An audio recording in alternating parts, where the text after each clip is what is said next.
Welcome to Soul Stories, a channel that brings you heartwarming, meaningful stories that touch your soul. If you enjoy stories like these, don't forget to hit the subscribe button and turn on the notification bell so you won't miss any of our videos. Let us know which city in the world you are watching the story from. Chapter 1. A Cold Christmas Eve. New York was aglow with the sparkling lights of Christmas. Towering skyscrapers were draped in brilliant lights, creating a scene straight out of a fairy tale. Snow fell gently, blanketing the streets in white and softening the city's usual bustling energy. Families walked hand in hand, laughing as they passed by stores filled with gifts and beautifully adorned Christmas trees. Amid this festive atmosphere, David Blake drove his luxurious car through the streets. Behind the wheel, his cold exterior hid a deep loneliness no one could see. David, a young and successful entrepreneur at 34, had achieved more than most could dream of. He owned a leading tech company, a massive bank account, and a penthouse with a panoramic view of the city.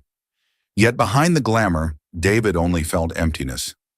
"Christmas is just another day," he muttered, his eyes flicking over couples holding hands reflected in the glass windows. For David, it wasn't a holiday of love or miracles, but a time when people competed to flaunt their wealth. Once he had a loving family, but those memories had faded as he chose work above all else. His wife had left him 4 years ago, leaving behind an unbearable void.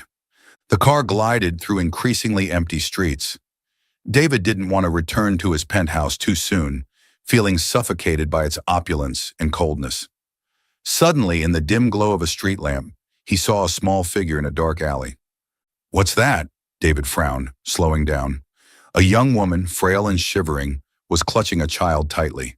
Both were huddled together, their tattered clothes offering little protection from the biting cold. The woman's fearful, exhausted eyes darted around as if she were running from something. The child, a boy of about 5, trembled, his lips turning blue. "What are they doing out here in this cold?" David murmured, his foot easing onto the brake. He hesitated.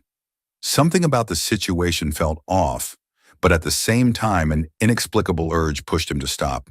He couldn't just leave them there. The car pulled over near the alley. David lowered the window, and a gust of icy wind rushed in, making him shiver. "Do you need help?" he asked, his voice calm but tinged with concern. The woman flinched, stepping back slightly and holding the child closer as if to shield him. She didn't reply immediately. David noticed that her eyes weren't just filled with fear, they were also wary, as if he might be a threat. "The child needs to be warm," he said gently, softening his tone. "I won't harm you, but if you don't get in the car, you both won't survive this cold." The woman hesitated, glancing between David and her son.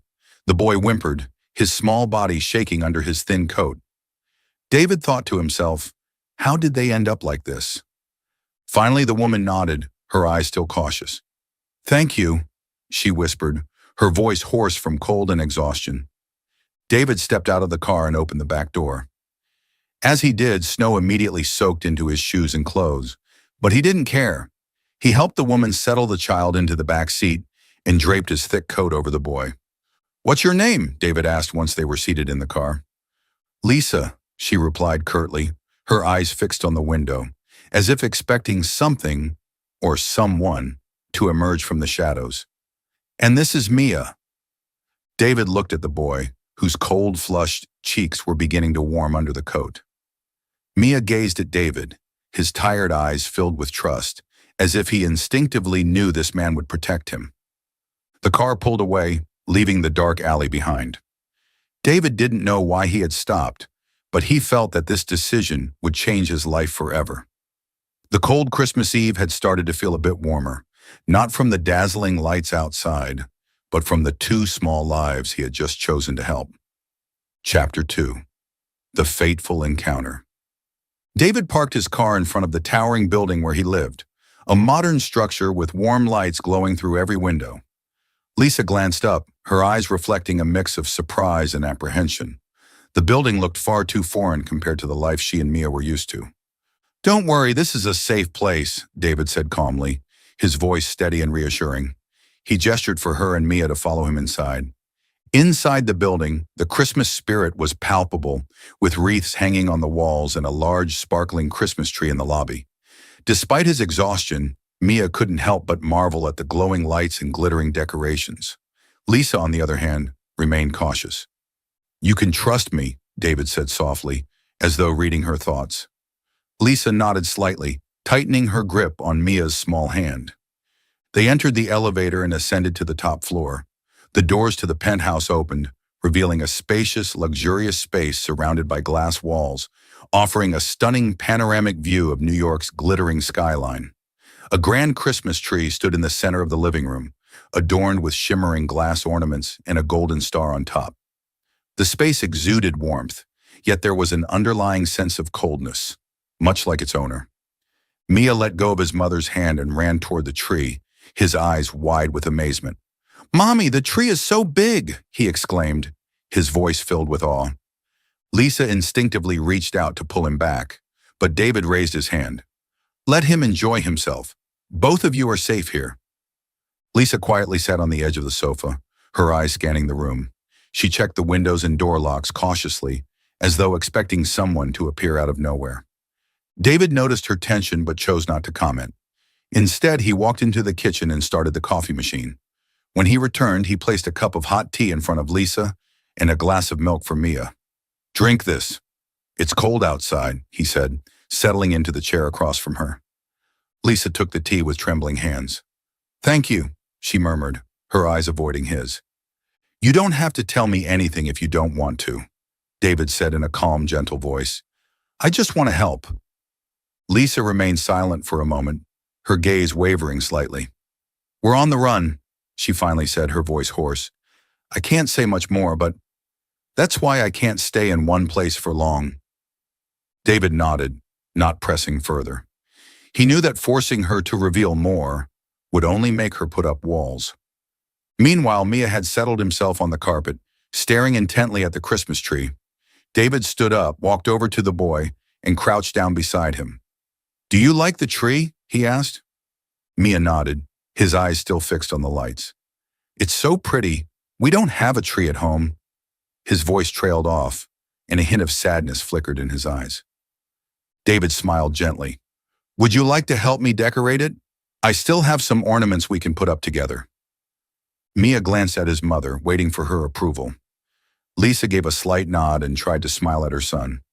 "If he says it's okay, go ahead," she said softly. Within minutes, Mia was completely engrossed in hanging ornaments and ribbons that David handed him.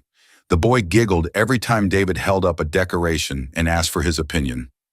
Mia's innocence brought a warmth to the room that hadn't been there before. Lisa sat watching quietly, her eyes following her son. Despite her lingering fears, the sight of Mia laughing and playing like this was something she hadn't seen in a long time. When Mia grew tired and fell asleep on the sofa, David fetched a light blanket and covered him gently. He turned back to Lisa, who was still sitting silently, her gaze distant. "Are you hungry?" "I can make something simple for you," David offered. Lisa shook her head. "Thank you. I don't want to trouble you any further." David sat across from her again, holding a small glass of wine. "You're not troubling me at all. I imagine whatever you're running from must be dangerous, but you don't have to face it alone. Here, I can help." Lisa looked at him, her eyes filled with a mixture of emotion. "I don't know why you're helping us, but thank you. It means a lot to me." "The boy needs to be safe," David said, glancing at Mia, who was sleeping soundly. "And I couldn't just leave you two in that situation."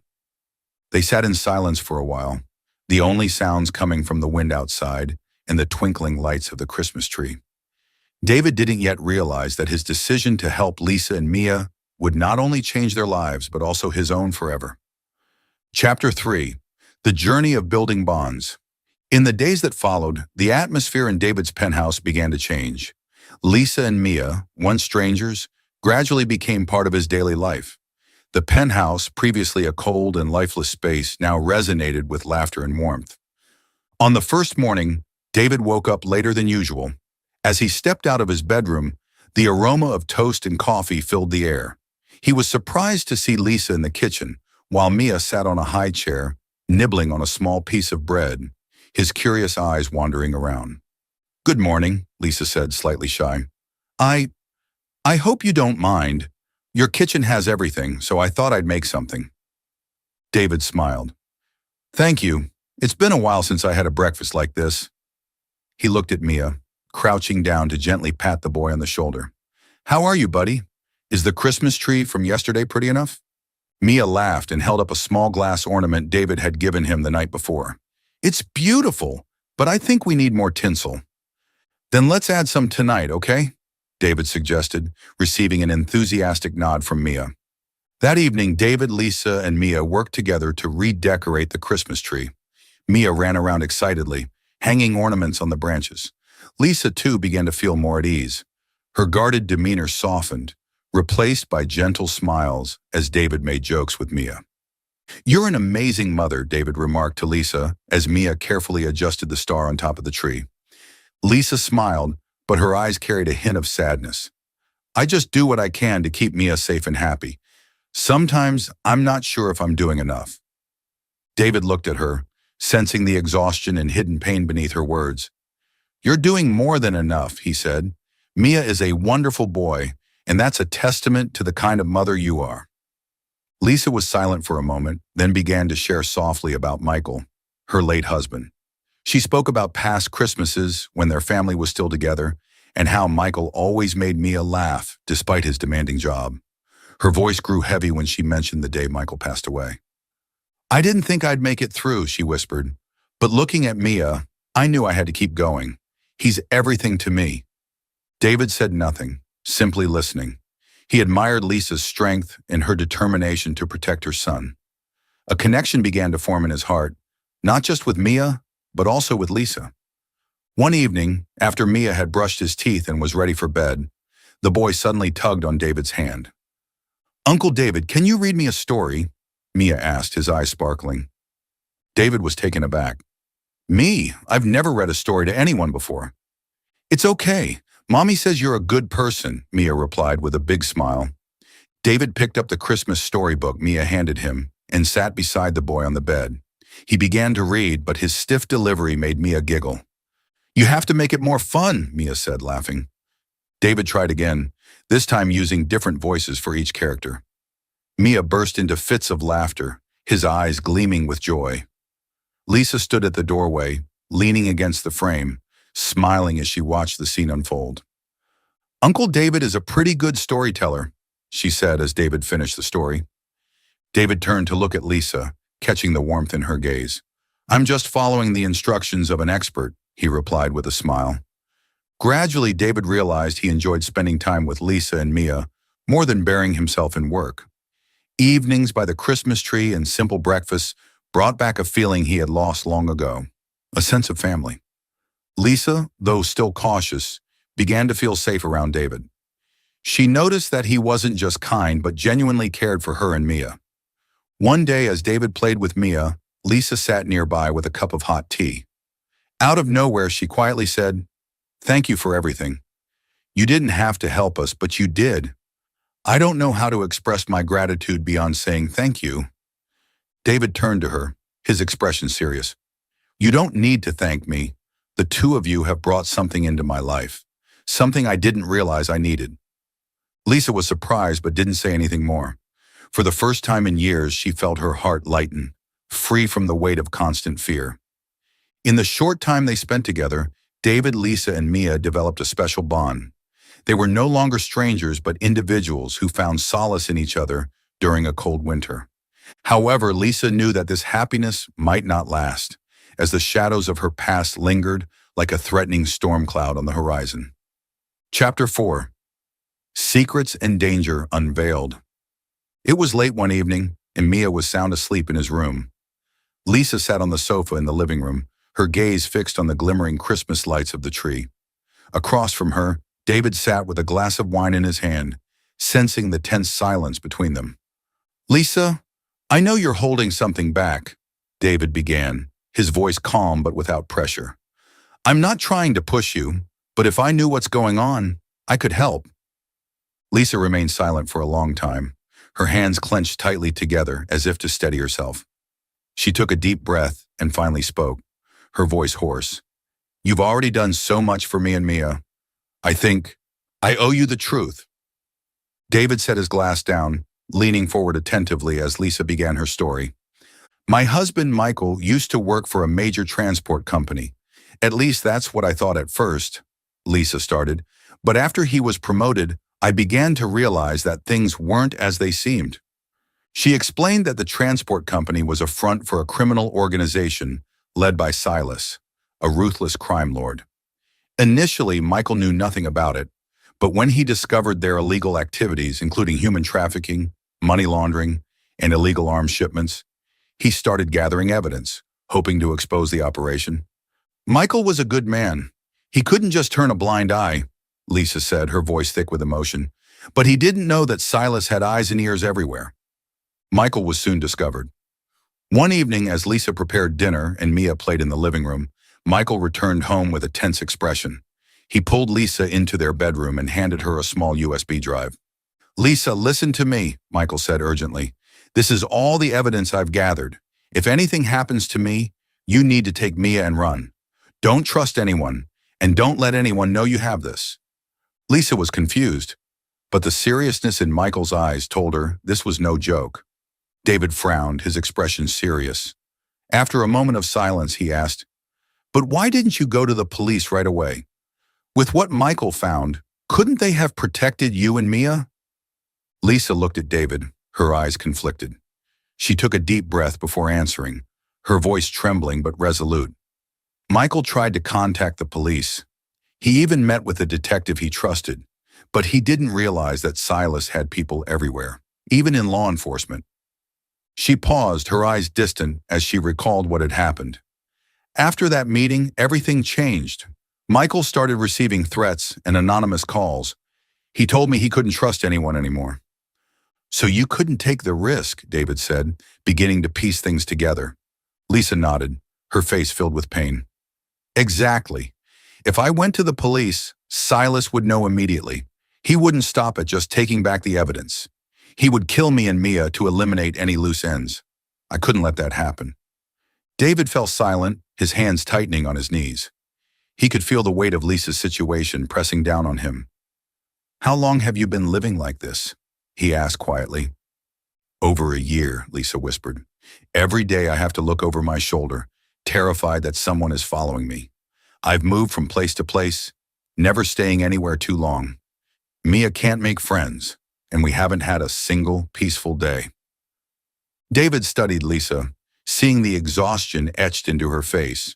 But beyond that, he saw a fierce determination in her eyes, the resolve of a mother willing to do anything to protect her child. "Lisa," he said, his voice firm but gentle, "I know Silas is ruthless and dangerous, but he's not invincible. With that evidence, we have a chance to bring him down. And this time, you won't have to run alone. I'll fight this with you." Lisa looked at David, a flicker of hope in her eyes, though she still hesitated. "You don't understand. Silas won't stop. He won't let anyone who opposes him get away, including you." "I'm not afraid of him," David replied, his gaze steady. "The only thing I'm afraid of is failing to protect you and Mia." His words brought tears to Lisa's eyes.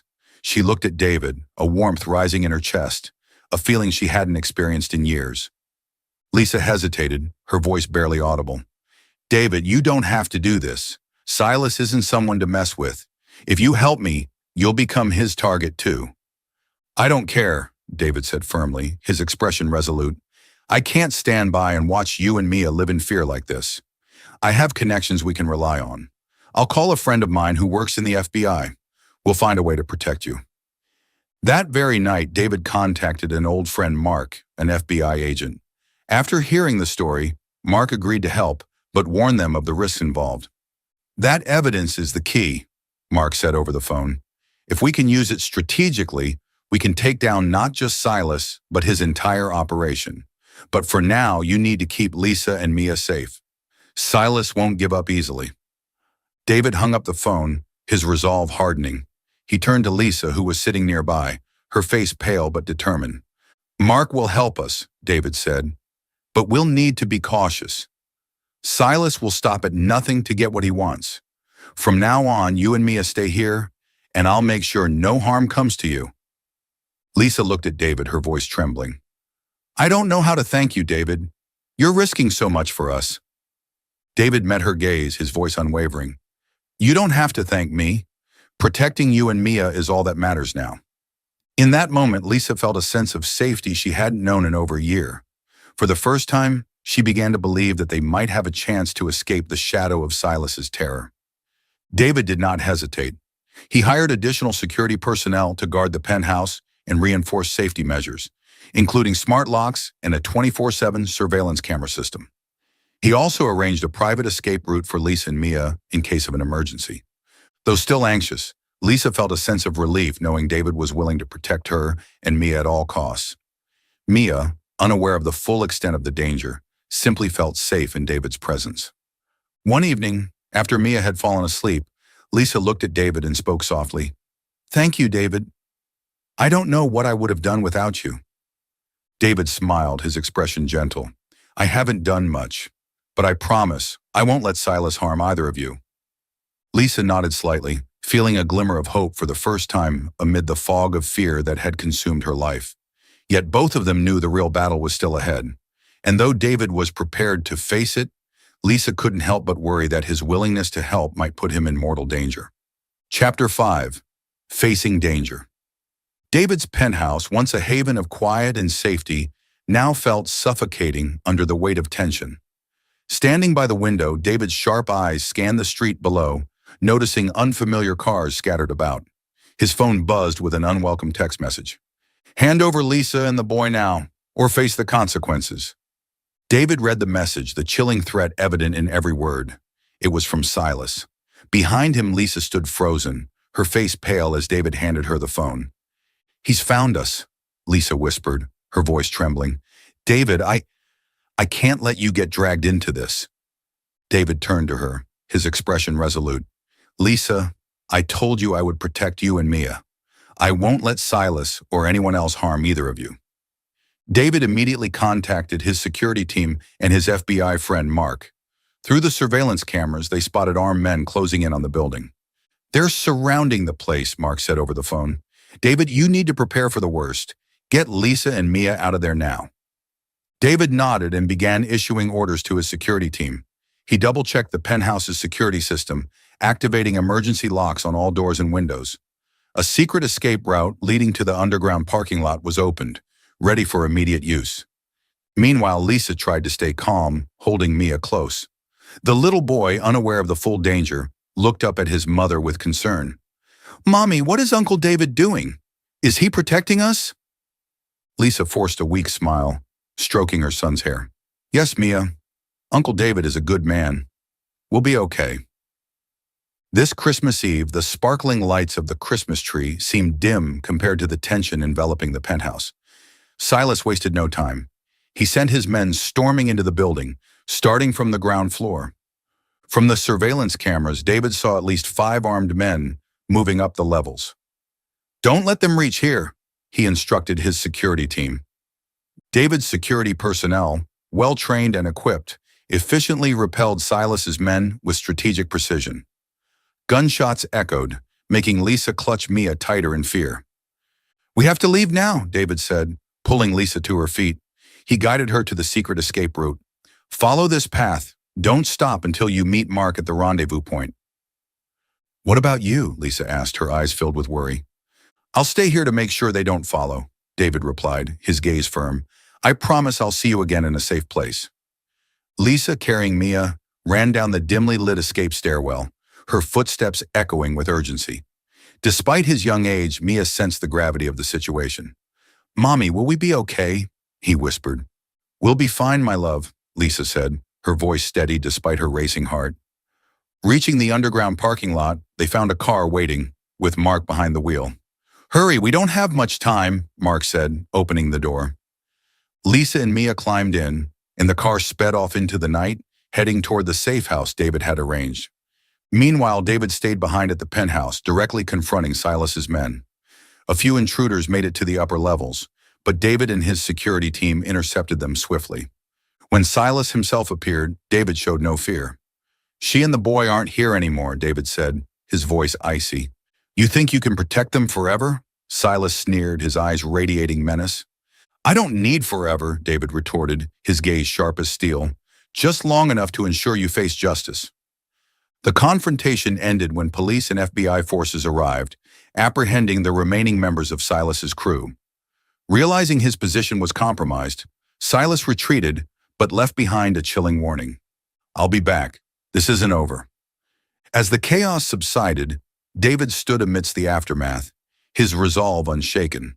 He knew the battle was far from finished, but for now Lisa and Mia were safe, and Silas's power had been dealt a significant blow. Chapter 6. Christmas Miracle and New Beginnings. When the chaos subsided, David immediately called Mark to confirm Lisa and Mia's safety. Hearing Mark's voice on the other end, David exhaled deeply in relief. They're safe, Mark assured him. Now you need to leave and reunite with them. Silas can't do anything more for now. David stepped out of the penthouse, his gaze lingering on the apartment that once symbolized his solitude. Now it had transformed, a place where he discovered the true meaning of protection and love. I'll see them again, David whispered to himself, stepping into the cold Christmas night, filled with hope that this was just the beginning of the family he had found. As dawn broke after a chaotic Christmas Eve, Lisa sat across from Mark in a secure FBI safe house, clutching the USB drive Michael had left her. David sat beside her, his eyes steady and encouraging. Lisa, this file can end everything, Mark said confidently. With what's in here, we can take down Silas and his entire criminal network. Lisa looked at the small USB drive in her hand, hesitation flickering in her eyes. This is everything Michael risked his life to protect, she whispered. I can't let his sacrifice be in vain. Handing the USB to Mark, Lisa's voice firmed. Make sure he can never hurt anyone again. Mark nodded. You have my word. The FBI will handle the rest. Using the evidence provided by Lisa, the FBI launched a massive operation to dismantle Silas's organization. Surveillance footage, money laundering documents, and lists of illegal transactions on the USB became irrefutable proof. Within days, news of Silas's arrest and the apprehension of his key members dominated television screens. Once an untouchable crime lord, Silas was now in handcuffs, being led into an interrogation room. In the safe house, David and Lisa sat together in the living room, watching the broadcast. Mia sat on Lisa's lap, holding a teddy bear David had given him. Mommy, he won't come after us anymore, right? Mia asked, his innocent eyes looking up at Lisa. No, sweetheart, Lisa replied, hugging Mia tightly. He'll never hurt us again. David placed a reassuring hand on Lisa's shoulder, his voice gentle. Now you can live a peaceful life. But peace came with a price. To ensure their safety, the FBI placed Lisa and Mia in the witness protection program.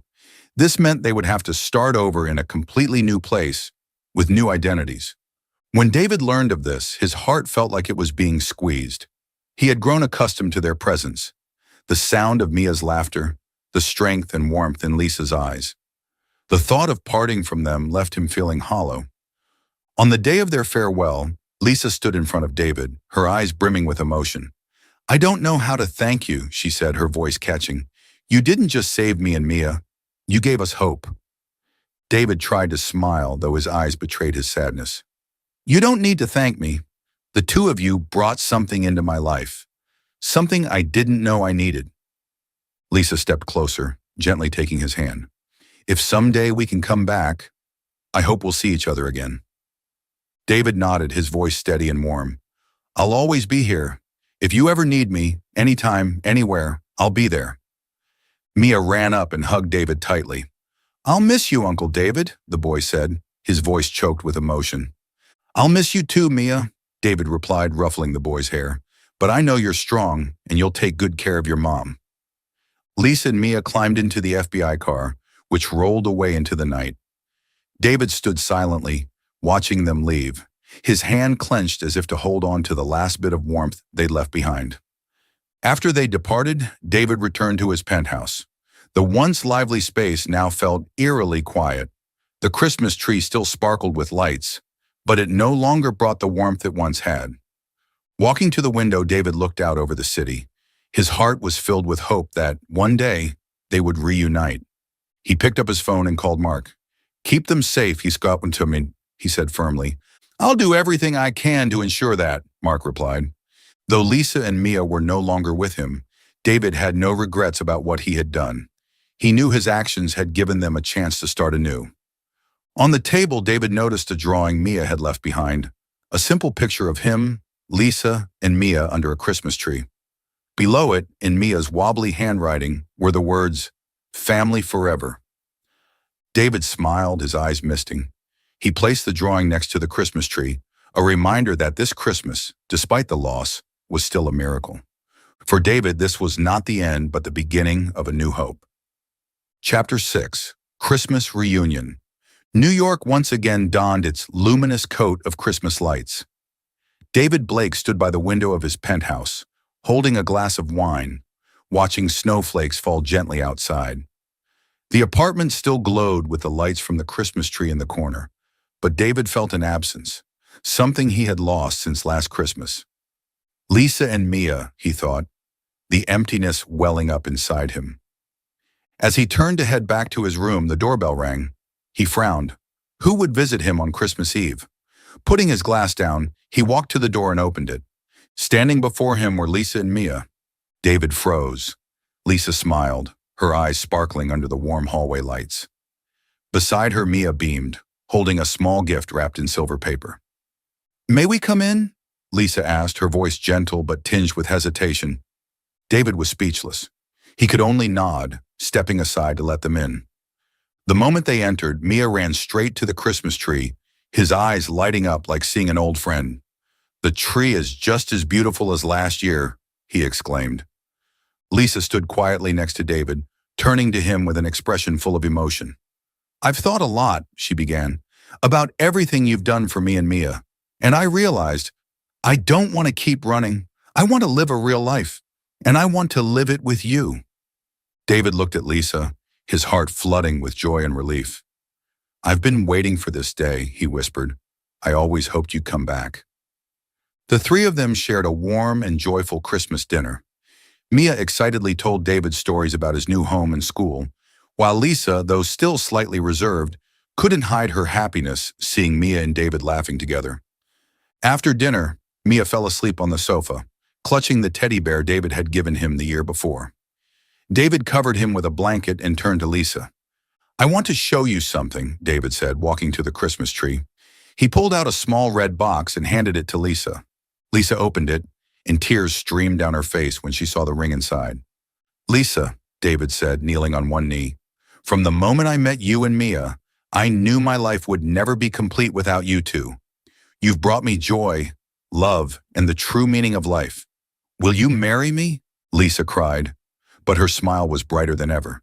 "Yes," she said, her voice trembling with emotion. "I will." The three of them sat together under the Christmas lights. Lisa leaned her head on David's shoulder, while Mia nestled in his lap, all of them basking in a warmth and completeness they had thought they'd never feel again. "Christmas miracles don't come from magic," Lisa said softly. "They come from love, courage, and hope." David smiled, holding Lisa and Mia close.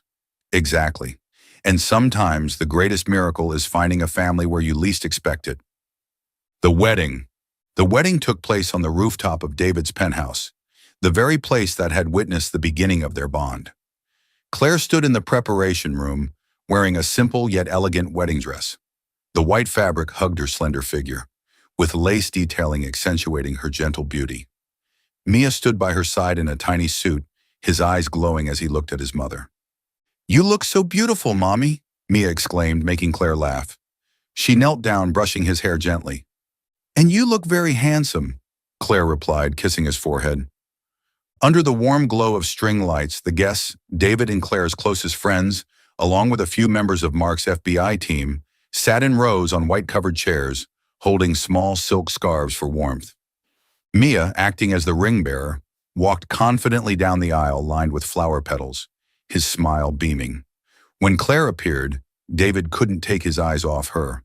Standing under the floral arch in his sleek black suit, his face radiated pure happiness.